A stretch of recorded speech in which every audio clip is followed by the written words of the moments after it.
Hi friends, അപ്പോൾ ഇവിടെ രണ്ട് സാധനങ്ങൾ ഞാൻ എടുത്തിട്ടുണ്ട്. ഇപ്പോൾ ഒരെണ്ണം വന്നിട്ട് ഒരു ബ്രേസ്ലെറ്റും പിന്നെ ഒരെണ്ണം ഒരു ഇയറിംഗ് സെറ്റുമാണ്. ബ്രേസ്ലെറ്റ് വന്നിട്ട് 99 രൂപയാണ്. സ്റ്റുഡിയോ എന്നാണ്. നിങ്ങൾക്കത് നോക്കുമ്പോൾ അതിൽ എഴുതിയിട്ടുണ്ട് സ്റ്റുഡിയോ എന്ന്. 99 രൂപയ്ക്ക് വർത്താണ്. നല്ല എന്താ പറയുക, നല്ലൊരു ഇനി സാധാരണ ഫാൻസിൽ നിന്ന് വാങ്ങുന്നതിനേക്കാളും കുറച്ച് ക്വാളിറ്റി കൂടിയ സാധനം, പിങ്ക് സ്റ്റോണൊക്കെ വെച്ചിട്ട്. ഇത് വന്നിട്ട് ഇയറിംഗ് സെറ്റാണ്, 149 രൂപ. ഇതൊരു 5 പീസിൻ്റെ ആണ്. 3 പീസ് സ്റ്റഡ് സെക്കൻഡിൻ്റെ പെയറായിട്ടാണ്. പിന്നെ 2 എണ്ണം സ്റ്റഡ് തന്നെയാണ്, എന്നാലും കുറച്ചുകൂടെ വലുതായിട്ടുള്ളതാണ്. പിന്നെ എന്താ, ഞാൻ ഫസ്റ്റ് ഒരു റിംഗ് ടൈപ്പ് ഇയറിങ്ങാണ് ഇട്ട് നോക്കുന്നത്. അപ്പോൾ എനിക്കിത് ഭയങ്കരമായിട്ട് ഇഷ്ടപ്പെട്ടു.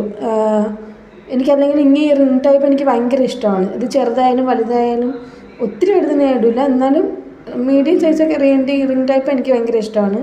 പിന്നെ ഇതിൻ്റെ ബാക്കിലെന്തോ സാധാരണ നോർമൽ ഒരു ബട്ടൺ അല്ലാതെ വേറെ എന്തൊക്കെ വെച്ചിട്ടുണ്ട്. അപ്പോൾ അത് ഇളക്കാനൊക്കെ ഭയങ്കര പാടായിരുന്നു. പിന്നെ ഇത് ഞാൻ സെക്കൻഡ് സ്റ്റഡിന് ഉപയോഗിക്കുന്ന ഒരു ഹാർട്ട് ഷേപ്പിലുള്ളതാണ്. പിന്നെ തേർഡ് ഉപയോഗിക്കുന്നത് ഫ്ലവറിൻ്റെ ഷേപ്പ്. എന്തായാലും എന്ത് പറയാൻ, നല്ലൊരു ക്വാളിറ്റി ഉള്ളൊരു പ്രോഡക്റ്റാണിത്, ഈ 2 വാങ്ങിച്ചേക്കുന്നത്. പിന്നെ എന്താ, നിങ്ങൾക്ക് ഏതാ ഇഷ്ടപ്പെട്ടെന്ന് നോക്കി കമൻറ്റ് ചെയ്യണം. പിന്നെ ഇത് രണ്ടാമത്തെ ഇയറിംഗ് എന്ന് പറഞ്ഞിട്ട് ഒരു റിബൺ ടൈഡ് ഗിഫ്റ്റൊക്കെ നമ്മൾ കൊടുക്കില്ലേ, അപ്പോൾ അതുപോലെ അതിന് നമ്മൾ റിബൺ കെട്ടില്ല, അപ്പോൾ അതുപോലത്തെ ഇയറിംഗ് ആണിത്. ഇതെനിക്ക് വലുതായിട്ട് ഇഷ്ടപ്പെട്ടില്ല, എനിക്ക് റിംഗ് ടൈപ്പ് തന്നെയാണ് ഇഷ്ടപ്പെട്ടത്. പിന്നെ നിങ്ങൾക്ക് ഏതാണെന്ന് ഇഷ്ടപ്പെടുന്നെങ്കിൽ ചെക്ക് ചെയ്തിട്ട് കമൻറ്റ് ചെയ്ത് പറയുക. Love you and by.